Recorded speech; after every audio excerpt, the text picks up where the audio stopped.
Man, does it feel good to hit that record button and know that we got another amazing episode for you. So welcome back to Big Idea to Bestseller podcast. And we're going to be breaking down some questions that I want you to start asking yourself to help you find the right idea for your first or your next book, and to find this idea to the point where you are so confident in it that you know it's the right direction. You see, because a lot of people, they dream of writing a book. Okay, but what happens is they get stuck when it comes to deciding what to write about. Now, over the years, I found that there are typically two types of people. And as you're listening, I want you to identify with one of these if this is applicable to you. But the first type of people that I typically find are people who have a ton of ideas. And the problem is they can't pick one, or they can't decide which idea would actually make a good book. Now, these types of people tend to have amazing ideas. They're not short on ideas, but because of that, what they do struggle with is trying to get started putting these ideas onto paper or turning these ideas into something that could create an actual book. And so what happens is they allow these ideas to marinate, only to become a form of procrastination. And they typically try to wait until one just becomes super, super clear, often leading to months or even years of inaction. So the first camp of people is people that have a ton of ideas. They're like, I'm ready to write this book. I got a ton of ideas. I just don't know which one to choose to make the best book at this given moment. The second camp of people are people who are, I have no idea what I would write about. Right? It's the second group of people is people that don't know what topic they would make the book about. They have tons of knowledge, tons of experience, but when it comes to actually writing a book, they start to question what do they have to say and who are they to say those things. And so the first thought that these people tend to have is, what would I even write about? I'm interested in writing a book, but now the panic sets in. What would I even write about? That's often then followed by, I don't have anything of value to say. There's no way I could fill up an entire book. Who in the world is going to listen to what I have to say? And so here's the good news. Regardless of which category you fall into, there is a simpler way to create your big book idea and be confident in it. Because look, you have the skills, you have the knowledge, you have the desire to help people, but what we got to do, simply put, is we got to break it down into a way for you to feel confident that you have a great idea, and for you to feel confident that that great idea will translate into a book. All right, because just like businesses, not every idea is a good business, but you never know if that idea is going to be a good business until you try, until you ask the right questions.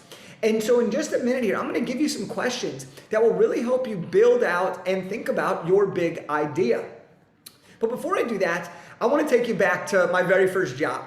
So my very first job that I ever had was working for the Los Angeles Lakers. It was Kobe Bryant's final NBA season. I was in the corporate partnerships division, which basically meant that on game days, I got to pick all the contestants. I got to do meet and greets with the players and the Lakers brand partners. And it was awesome. It was awesome to see how this all happened. And I'm sitting there at the Staples Center and I'm watching Kobe Bryant make the impact and do what he does best. I'm seeing people travel all over the world, spending their life savings to come watch Kobe Bryant play one final time before his career ends.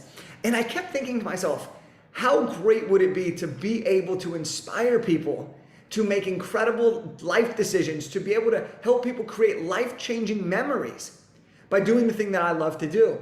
And, I kept thinking about it because I was like, I'm not Kobe Bryant. I don't have a social media following. I'm not a 20-year NBA vet. I'm not one of the best to ever play this game. But I said, what if I don't change everyone's world? What if I change one person's world? And so I came home one night after a game, and this was late. I go to bed pretty early, but this was late. It was like 10 or 11. And I asked myself, what do I know and how can I help people?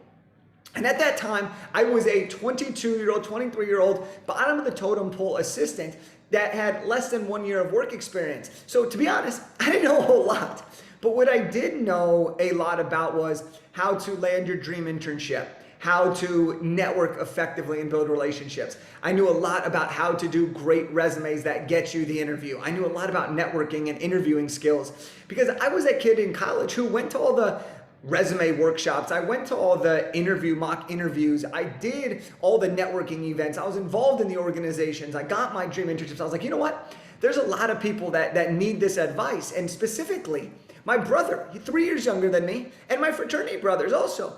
And I was like, if I could help them find a way to get better jobs and to get jobs quicker, well, then they could spend more time either studying or partying, whatever they want to do. But either way, they're going to have more time because the process is going to become easier. And so I sat down, I was like, okay, I know enough about this. So that is what ended up becoming my very first book. And less than 6 months later, I went from asking those questions to writing a book on career development. And on May 1st, 2016, Colby retired, I retired, and I launched Elevate Beyond, how to stand out in the job market and discover your passion. And so the point of this is to recognize that as you go through your book process and as you try to come up with an idea, it doesn't have to be super complicated. At the end of the day, our base is what do you know and how can you help? And when you can combine those two, you're going to be able to position yourself as an expert and give people something that will change their life. Now, I'm going to state something very, very clearly here, and that is this. You do not have to be the best in the world at what you do in order to write a book on it. What you do need to be is 1 to 2 steps ahead of where your ideal reader is. So here's what I mean by this. I was not the best in the world at career development with less than 1 year of work experience, but I was 1 to 2 steps ahead where my younger brother was, where high school students were, where recent grads were, where college students were. And I knew that what I had to say could help them. That ended up getting me booked on stages to speak at colleges on career development when the people that were normally doing the speaking engagements had more work experience than I had life experience. But here I was, 23 years old, my first best-selling book on career development. So now I'm going to talk to you about these questions, all right? Because it's important for us to ask the questions. And as I go through this, I want you to even pause as I ask a question and jot some ideas down. And I just want you to kind of like percolate on some of these different ideas. But the first question that will really help you find your big idea is, what is your coaching program or what is your course about? So if you are someone that already sells something, you're already selling your knowledge, you're selling information, that can be turned into a book. And we'll have podcast episodes all about these things. And I have social posts on these. But what's really important here is if you already have something developed, you can turn that into a book. Now, what's really important to recognize is people will pay for different things, the same information in different delivery. So people will pay $10 for a book, $20 for an audiobook, $100 for a video course, $1,000 for a private coaching. All of those things share the same concept and material, but the way of which that information is shared is different. So if you're someone that says, well, I have a coaching program, but I didn't think that I could reuse that information, you absolutely can. And what we'll do is we'll add to it to bring it out so that it actually turns into your lead generation to funnel people into the thing that you actually want to be selling in the first place. The second question to ask yourself is this: what questions are you already being asked? So when people come to you, what are they asking? What are the questions in your DMs? When I had built the Professional Basketball Combine, I started getting a lot of people saying, how did you build this? How did you write a best-selling book? How did you start speaking? How did you get NBA teams to spend their travel budget on their draft budget to come to an unknown event? How did you do all of these things? And the one commonality was networking. And then they would say, well, Jake, how did you network with these people? What was your secret? You connected with NBA executives. How did you do that at 23, 24 years old? And I would tell them, I said, this is the process that I did. I would do this outreach. I would do this LinkedIn research. I would become very interested in them. I would connect the dots. And what I realized is everyone was asking me about not how did I have the success, but it was, what was the thing that I had success because of? And that was my relationships. So I decided to write a book on relationships called Elevate Your Network. The third question that you want to ask yourself here when trying to find your big idea is, what challenges does your ideal client face the most? When you are writing a nonfiction book, the majority of these books are here to solve a specific problem. And so if you're asking yourself, well, what are the problems that my ideal client faces? That will help you start to figure out what are the things that you can help them solve? What are the problems that you can help them solve? What are the results that you can deliver? And so if you say, hey, my ideal client has these 5 challenges, well, Well, are those 5 challenges all going to be a different book idea? Potentially. But often those 5 challenges are all following underneath one bigger umbrella, and those can become different chapters. The fourth question that I want you to ask yourself is, what is your method to solving your ideal client's problems? So if somebody who was your ideal client, someone who you wanted to work with, came to you and said, hey, Jimmy, how would you get me from here to here? They said, hey, I need your help. Well, what would be your process? What's your method to getting them there? One of our clients, she took her coaching program. She had a very clear methodology, and she turned that methodology into a book because she knew that was the order of which she would teach someone to help them get the result in the fastest amount of time. So what is your method to solving an ideal client's problem? The fifth question to ask yourself is, what do you geek out on? All right. Part of writing a book is this is supposed to be fun. All right, if it isn't fun, or you're not enjoying it, or you're not finding ways to make it fun, even if you don't love writing, but there's ways to make it fun, what do you geek out on? Look, we have no issue talking about ourselves when someone asks, right? But what do you geek out on? When someone asks you something, what can you talk about all day long about? When someone asks you for your hobbies, when someone asks you for the thing that you love to do, or the things that you love to talk about, what are those things? Are those in relation to your ideal client? Potentially, if so, you can write a book on that, right? That can start to be something. I'm a big believer that you want to write books on topics that you're good at, that you're knowledgeable about, that you can actually complete, and that also you really get excited about. You know, I'm not going to write a book about something that I absolutely despise, because I get to design my life the way I want to. And the same thing goes for you. You get to design your book the way you want to. So what do you geek out on? You know, I'm working with someone right now, and they're like, you know, I've done the academic work. Now I want to be more creative and do something with a little less research, but still the same amount of impact. And we're like, let's do it. Let's go. Let's make that happen. The sixth question that I want you to ask yourself is this: what do people come to you for? So in other people's eyes, how are you perceived? Do they think of you as the legal expert? Do they think of you as the accounting expert? Do they think of you as the fitness expert, the pull-up expert, the finance expert, the investing expert, the real estate expert? What do people perceive you to be the expert in? Because that is often what you can get people to buy from you, right? Is if they see you as the expert, they already trust you. So now you can write a book on that, and they will be ready to purchase. And that leads us into question 7, which is, what is your expertise? What is your expertise? So what have you studied in your life? And this could be a traditional education or self-education. If you have studied leadership and you have a doctorate in educational technology, you could probably write a book on that if that was what you wanted to write a book on.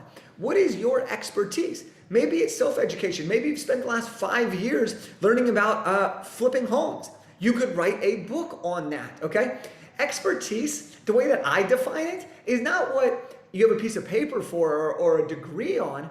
It can be, but your expertise is, what are you more knowledgeable about than somebody else? What have you spent time and energy and attention so that you can learn a specific skill, or so that you could have knowledge on a particular area that you are excited about learning about? And the final question I want you to ask yourself here is this: what do you already help people do, right? This may be something that is so obvious to outside people, but to ourselves it can get really confusing, especially if we're trying to still figure out how to monetize it or how to take it to the next level. But what are you already helping people do?